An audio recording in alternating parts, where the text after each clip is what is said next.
Alhamdulillah, salatu wassalamu ala Rasulillah wa alihi washabbihi wa mawala wa la hawla wa la quwwata illa billah. Mukhlishan niyyata lillahi ta'ala. Jadi Mukhtasar Jiddan ini dikarang oleh siapa? Zaini Dahlan, Syekh Zaini Dahlan, mensyarahi kitab Jurumiyahnya Imam Sonhaji. Kita bahas kepada bab marfu'atil asma. Secara ringkas saja bab marfu'atil asma itu ada 7, yaitu ada fa'il, ada naib fa'il, yakni al-ismul ladzi lam yusamma fa'iluhu. Terus juga ada mubtada serta khobarnya, juga ism kana dan akhwatnya, dan khobar inna dan akhwatnya, juga tawabi', yaitu na'at, ataf, taukid dan badal. Secara ringkas kita membahas tentang fa'il. Fa'il itu artinya seperti yang di Sonhaji itu ismul marfu'ul mazkuru qablahu fi'luhu. Berarti yang artinya fa'il itu disebutkan setelah adanya fi'il. Atau kalau di Mukhtasar Jiddan itu pengertiannya man qama bihil fi'l wa la yakunu illa marfu'an. Jadi sesuatu yang didirikan dengan adanya itu sebuah fi'il, man aujadal fi'al, yang melakukan sebuah pekerjaan itu maka disebut dengan fa'il atau kita kenal dengan subjek. Nah, fa'il ini terbagi menjadi 2, ada yang zahir, ada juga yang mudmar. Nah, yang zahir ini artinya madalla ala musammahu bila qaidin ka zaidin. Ya ayu zaid, apa zaid yang mana aja yang pengen tertuju, pokoknya zaid itu maka disebut dengan zahir. Kalau misalkan mudmar itu madalla ala mutakallimin aw mukhatabin aw ghaibin ka ana wa anta wa huwa. Jadi dhamir mutakallimnya ana, mukhatabnya anta, antuma, antum yang ada 6, dan mukhatabnya dan ghaibnya juga ada 6, wa humahum ila akhirih hunna. Paling aneh bahas sedikit tentang yang ghaib atau yang disebut dengan ya dhamir yang dhamir ghaib seperti huwa humahum, atau dengan yang mukhatab seperti anta, antuma, antum. Terkadang di i'rab itu sering disebutkan yang namanya marfu'un, misalkan contoh alamat raf'ihi ad-dhammatu liittisalihi bita'il mutaharrikah. Nah, ta mutaharrikah ini yang bentuknya ta tu ti tum tunna. Nah, kalau misalkan setelah ada ta, misalkan ada mim, misalkan kayak tum, berarti mimnya menandakan alamat dzukur. Ini udah pada tahu. Kalau tuma berarti mimnya menjadi mim imat, alifnya menjadi alif tasniyah. Begitu juga dengan tunna. Kalau tunna berarti na-nya menjadi alamatul inas. Tuh, biar supaya nanti ketika di i'rab enggak bingung, misalnya dikasih tahu sama Syekh seperti apa. Begitu juga sama yang ketika lagi dipakein ke dhamir ghaib, misalkan daraba, darabu, itu juga sama. Wawunya wawu jamaah sebagai fa'il. Kalau misalkan yang tasniyahnya sebagai alif, fa'ilnya. Kalau misalkan yang darabna berarti na-nya. Udah, sumpah ini udah jelas banget. Kalau fa'il mah nggak ada yang perlu diinin.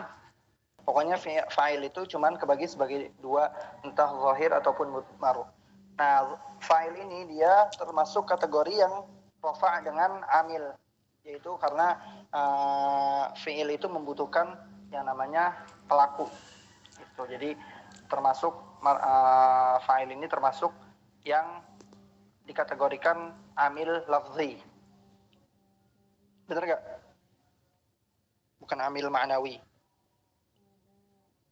Selanjutnya kita membahas tentang naib fa'il atau maf'ul allazi lam yusamma fa'iluhu. Ini hampir nggak ada bedanya dengan fa'il. Kenapa? Karena bab naibul fa'il ini karena adanya penghilangan terhadap fa'il. Jadi makanya hukum-hukum yang awalnya menjadi maf'ul dia diubah dan mengambil semua hukum-hukum fa'il. Kalau ta'birnya wal maf'ul alladhi yaqumu maqama fa'ilihi fi jami' ahkamihi ba'da hadzfil fa'il li gharadin minal aghrad. Ya, seperti kayak misalkan wa khuliqal insanu dha'ifa, ay wa khalaqallahu al insana dha'ifa. Ini udah tahu. Sama juga ada yang zahir, juga ada yang mudmar kama zakartu anifan. Kemudian untuk yang fi'il madhi, dia kaidahnya dhamma awwaluhu wa kusira ma qabla akhirih. Ini kaidahnya dipakai baik di nahwu juga dipakai di shoraf.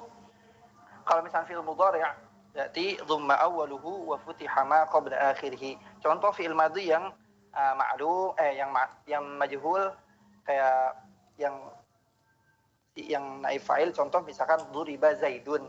Kalau misalkan yang mudhari'nya yudrabu zaidun, berarti dhamma awwaluhu wa futiha ma qabla akhirih. Kalau yang madhi dhamma awwaluhu wa kusira ma qabla akhirih. Selanjutnya kita pindah ke mubtada. Nah, karena tadi Anda bilang fa'il itu termasuk amil lafzi, sama juga si maf'ul ladzi lam yusam fa'ilu atau naib fa'il itu juga termasuk amil lafzi. Kenapa? Karena posisinya dia mengambil makomnya fa'il. Yang mana fa'il itu tidak disebutkan karena suatu tujuan dari tujuan-tujuan yang bermacam-macam. Selanjutnya kita pindah ke mubtada. Mubtada menurut Imam Sonhaji walismul marfu'ul 'ari 'anil awamilil lafziyah. Nah, karena disebutkan di awal tadi fa'il dan naib fa'il itu dia rofa'nya karena amil lafzi. Kalau mubtada itu dia bukan amil lafzi, melainkan dengan amil ma'nawi karena ibtida. Jadi yang menrofakan dia adalah permulaan, awal mulanya kalam dimulai. Contoh Zaidun qa'imun, nggak ada yang merofakkan dia berupa fi'il ataupun baik fi'il ma'lum ataupun majhul, itu tidak ada, tapi dia bisa dirofakkan karena dia ibtidaul kalam. Mubtada juga sama. Mubtada ini dia tidak bisa disebut kecuali rofa. Ini kita bahas lagi di marfu'at aja ya. Jadi dia tidak dibahas kecuali dengan rofa. Adapun nanti yang lain di nawasikh itu bisa berubah dengan mustasnayat yang nanti akan ada tafsilatnya ya, seperti yang mudah pelajari di Imriti atau yang lainnya. Sekarang pembahasan ke khobar.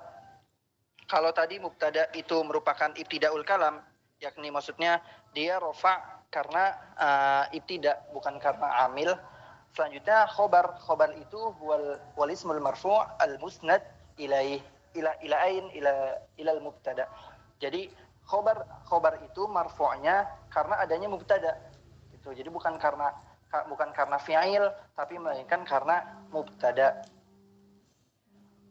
Nah, kalau kita udah membahas secara ringkas mubtada dan khobar, baik secara definisinya, mubtada tadi kita bahas tentang zahir, juga tentang mudmar, seperti halnya fa'il dan naib fa'il, baik tadi zahir misalkan Zaidun qa'imun, atau dengan mudmar ana qa'imun misalkan.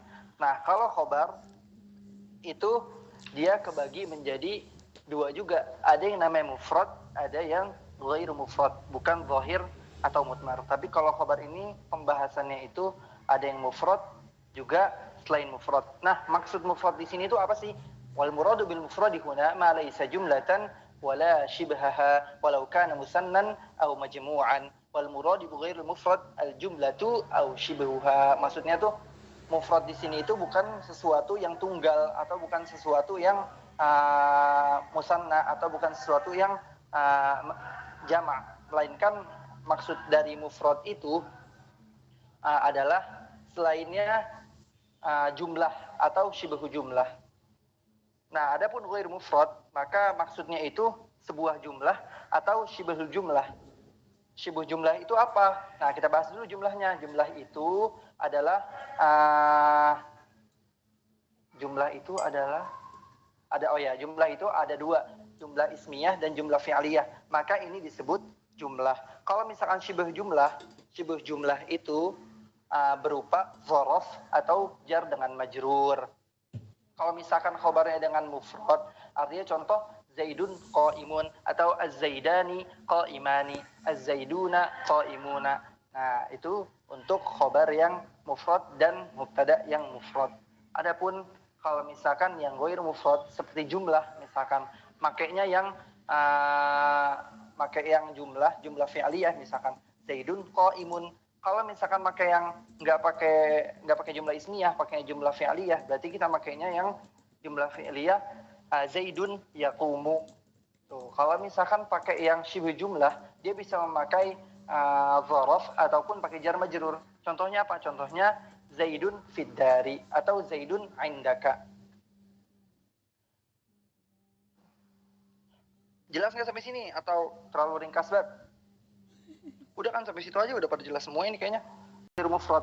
Nah, ghair mufrad itu kan bisa berupa jumlah atau syibhu jumlah. Syibhu jumlah itu dikatakannya kalau nggak dzaraf ataupun dengan jar majrur. Tapi di sini itu nanti disebutkan yang namanya ya ini masih mutasarrid dan mungkin perinciannya ada di alfiyah ataupun di matan mutamimah atau qatrun nada, yang mana disebutkan syabihaini bil jumlah itu karena sebetulnya dalam dzaraf itu ataupun dalam jar dan majrur itu ada takdirnya yang berupa kain awis taqar. Ini cuma dikasih tahu alfiyah di sini doang sih, maksudnya wa akhbaru bi dzarfin aw bi harfi jar nawina ma'na kainin awis taqar. Yang mana sebetulnya syabihaini bil jumlah itu kenapa disebutnya syabihaini bil jumlah, enggak syabihaini bil mufrad atau syabihaini ghair mufrad? Karena posisinya disebut syabihaini bil jumlah itu mimba bil iktifa. Iktifa itu bi dzikril awal wa hudzifa tsani li'annahu ma'lum. Contoh qauluhu ta'ala sarabila taqikumul har ay wal bard. Sarabila taqikumul har wal barda. Tapi disebutkan har aja karena sudah mengetahui selain kepanasan juga ada sifat dingin gitu loh. Mimba bil iktifa. Makanya disebut dengan syibh jumlah, bukan syibh mufrad.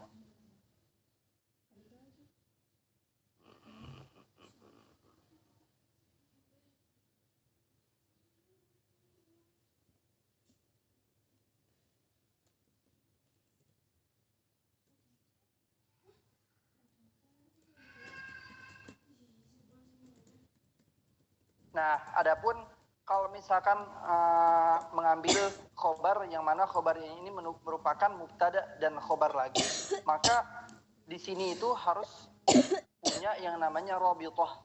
Apa itu robitoh? Robitoh itu pengikat atau yang namanya supaya nyambung antara mubtada khobar yang kedua sebagai khobar yang pertama dari mubtada.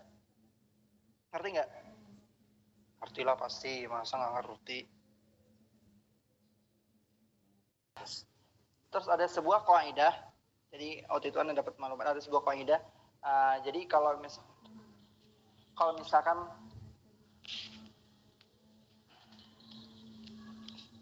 ada yang namanya sebuah jumlah dalam ma'rifat, setelah ada sebuah jumlah dia terletak setelah ma'rifat, maka itu disebut ini udah pernah tahu, udah nggak usah. Nggak apa-apa, disebutin aja. Hunakal qaidah idza waqa'atil jumlatu ba'da al-ma'rifah fahiya al-hal wa idza waqa'atil jumlatu ba'da an-nakirah fahiya an-na'tu. Kelas. Sekarang kita masuk ke nawasikh. Babul awamil dakhilati 'ala al-mubtada'i wal khabar. Hadzal babun 'aqidun ila awamil dakhilati 'ala al-mubtada'i wal khabar fatughayyiruhuma wa tansakhu hukmahuma as-sabiq. Jadi namanya babun nawasikh. Kenapa babun nawasikh? Karena dia merubah dan merusak hukum-hukum mubtada dan khobar yang pada awalnya mereka kedua ini menjadi marfu, menjadi nanti bisa menjadi nasab, atau bisa menjadi khobar yang menjadi nasab, atau mubtada doang yang nasab, atau dua-duanya bisa menjadi maf'ul. Wa hiya kana wa akhwatuha wa inna wa akhwatuha wa dhanna wa akhwatuha. Fa inna kana wa akhwatuha tarfa'ul isma wa tansibul khabar. Nah, ini udah pada tahu semua. Nah, kita sebutin aja adawatu kana, misalkan dari kana wa amsa wa asbaha wa adha wa dhalla wa laysa wa ma zala wa man fakka wa ma bariha wa ma dama wa ma tasarrafa minha. Ya, ini maksudnya asbaha yusbihu isbih atau kayak yang lain, atau dama ya dum gitu, dumtu. Nah, kita bahas yang kana. Kana ini yang dipakai untuk menjadi amil nawasikh ini kana yang naqis, bukan kana yang tam. Sebenarnya kana ini ada 3. Cuman mungkin ya kayak di Mukhtasar Riddan atau di Jurumiyah belum dijelaskan, aneh ya karena ada di sini aja, ada di Hawashi. Jadi kana yang tam ini ya dia nggak perlu yang namanya maf'ul, atau nggak perlu namanya ada objek. Misalkan dia tuh jadi nggak diartikan, nggak beramal sebagai amalukana. Misal kana Allah wa lam yakun syai'un ghairuh. Ini qaulun Nabi sallallahu alaihi wasallam. Karena ini itu tidak menjadikan setelah lafzul jalalah adanya khobar kana Allahu wa lam yakun syai'un ghairuh. Maka ini disebutkan dengan kana tam. Adapun kana naqis ini yang beramal amalakana, yaitu tarfa'ul isma wa tansibul khobar. Adapun untuk kana zaidah, ini la mahalla laha minal i'rab, seperti halnya ba, seperti halnya kaf, seperti halnya kana. Seperti misalkan di laisa kamitslihi syai', maka di situ kafnya bisa menjadi tasbih atau bisa menjadi zaidah. Kalau misalkan kafnya menjadi tasbih, maka mislunya menjadi zaidah. Kalau misalkan kafnya menjadi zaidah, berarti mislunya menjadi adat tasbih. Betul gak? Nah, takutnya salah nih, ngasih gini aja ntar salah. Selanjutnya amsa. Nah, amsa ini dia menunjukkan atas waktu sore. Keadaan waktu sore itu dia tadullu ala khabarin lil mubtada'i fil masa. Masa itu ma baina adh-dhuhri ilal maghrib. Itu waktunya. Nggak terlalu penting sih sebenarnya. Kemudian asbaha. Asbaha itu tadullu ala subutil khabar lil mubtada'i fis sabah. Huwa min tulu'i, yani min nisfil lail ila zawali syamsi. Kalau yang aneh dapat itu subuh itu seperti itu. Min nisfil lail ila tulu'i asy-syamsi, ila tulu'i syamsi, atau ila zawali syamsi. Nah, tadi udah bilang amsa itu berkaitan dengan waktu sore. Waktu sore itu kapan? Baina zuhri ilal maghrib. Jadi antara setelah waktu zuhur itu kan ya setelah tergelincir matahari sampainya waktu maghrib. Berarti sampai sebelum isya. Kemudian untuk subuh tadi dari nisfil lail sampai dengan tulu'i asy-syamsi atau tulu'il fajri. Kalaupun duha itu waktunya ba'da syuruq bi 20 daqiqah ila qabla dukhuli waqti adh-dhuhr. Itu waktu duha. Kalau misalnya dhalla itu waktunya pada siang hari, baina tulu'il fajri ila ghurubi syamsi. Nah, ini dia lebih luas waktunya, min tulu'il fajri ila ghurubi syamsi. Ini dhalla. Enggak usah begituan ya, enggak usah terlalu rinci lah. Capek ini juga. Kemudian selanjutnya bata, gitu juga dengan soro. Kemudian ada laisa. Nah, laisa ini nanti kita bahas karena dia ada pembedaan antara dia menjadi fi'il atau menjadi harfu nafi atau sebagainya. Kemudian ada yang namanya wa mazala.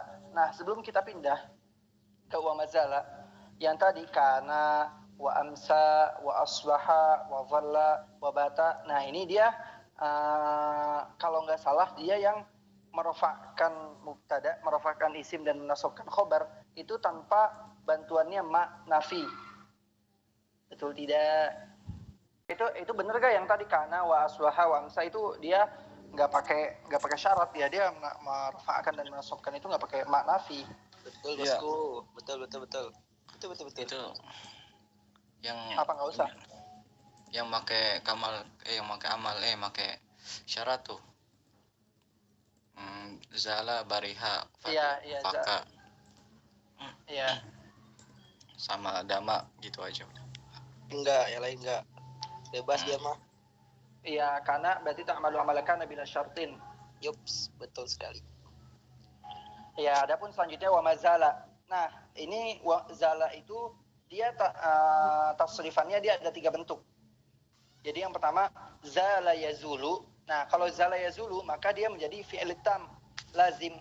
Ma'nahu zahaba wa intaqala. Jadi yang dipakai di nawasikh itu yang zala yazalu. Kalau zala yazulu itu menjadi fi'il tam. Sama seperti zala yazilu. Itu juga fi'il tam yang maknanya adalah maza yumayyizu, mayyaza yumayyizu.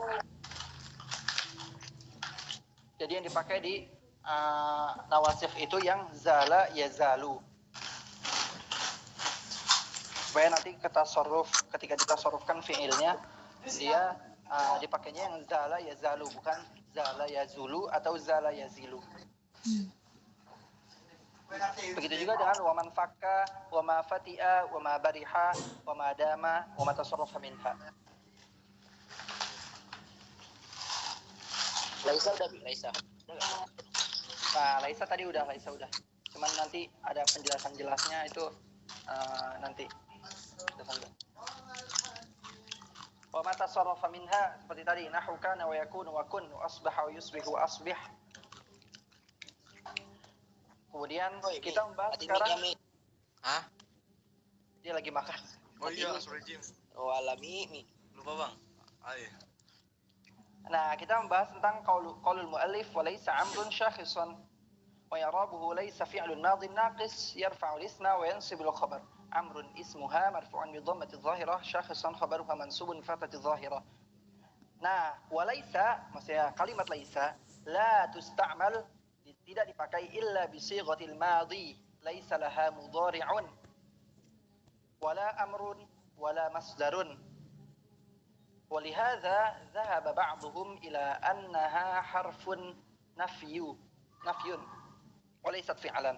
Jadi sebagian itu mengatakan karena laisa ini tidak bisa ditasarrufkan seperti fi'il-fi'il yang lain, atau bisa disebut dengan fi'il jamid, kan, fi'il yang tidak ditasarrufkan kepada fi'il madhi dengan fi'il mudhari dan fi'il amr, maka dia sebut dengan harfu nafi. Tidak ada bukannya laisa yasu misalkan, enggak bisa.